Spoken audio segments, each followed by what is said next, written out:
So if you have a scenario where your hamstring and Soleus low tolerance test was cramping, then the key point here is consider hands-on treatment to decrease the perceived threat.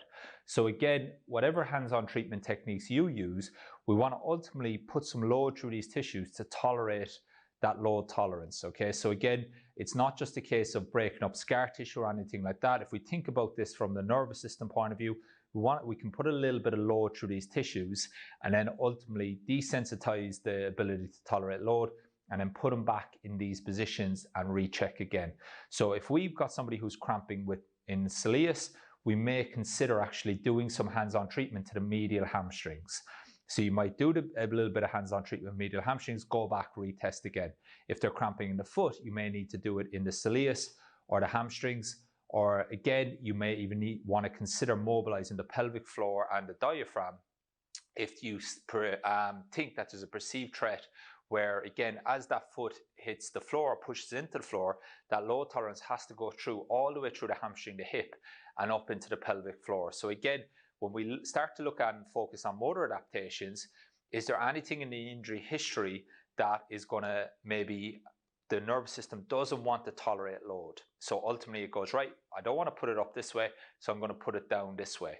So that's the way I think of it. Whether that's right or wrong, that's just in my head, that's how I think of it. So your hands-on treatment, it should facilitate the ability to decrease the perceived threat, but ultimately then we want to go back and we want to put load through these tissues and show the nervous system that it's safe. So it's not just a case of keeping the patient on the bed for an hour. Literally in the mentorship, we treat probably 20, 30 seconds, then we get the patient back again and retest. So for me, if your changes aren't happening within 60 seconds, they're probably not going to change with your hands-on treatment. Okay, so again, we want to appreciate that it's probably the nervous system's adaptation as opposed to actually any physical change in terms of breaking up scar tissue or anything like that. So now we move on to phase 3, and this is developing load tolerance in standing and restoring the ability to co-contract, especially around the knee joints. Now, the exercises we use, we're going to focus on deliberate practice. So again,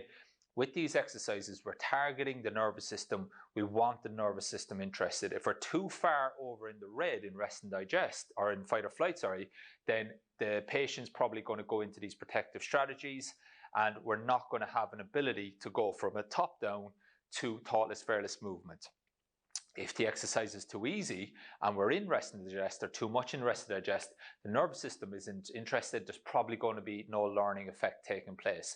So this is where deliberate practice comes in. And the 6 principles of deliberate practice is that the exercise is designed to improve performance. Okay, so it's improving your objective marker that you're using. So again, that might be the hamstring load tolerance test, or what other tests you're using. These exercises are ultimately designed to improve these, but ultimately then get the patient well on their way to the outcome. It's repeated a lot. So again, it's about coordination as opposed to 3 sets of 6 reps. This exercise, it should be able to be done a lot throughout the day, and we have an ability to develop the coordination. Feedback on results is available. So again, we're using some simple awareness drills to ensure the exercise is doing what it says in the tin. And that goes back to earlier, where the less complicated the exercise, the easier it is for the patient to see if they're doing it right. That's going to fill them with confidence, clarity, and they're going to take action.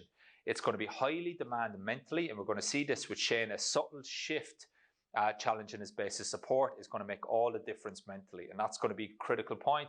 It's hard for the patient, okay, but it's not too hard, okay, or it's not too easy.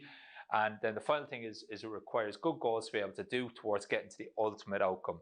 So the movements and the exercises we're going to choose, they're parts of the puzzle that when we put the whole piece of the puzzle together, it's going to achieve the outcome, which is the main outcome that we want to achieve with the athlete or the non-sporting patient, whatever that is. So deliberate practice every single rep, strive for that every single rep. And if you're not getting deliberate practice every single rep, then I would recommend stopping the exercise and resetting with the patient so that you're not wasting your time and you're not wasting the patient's time.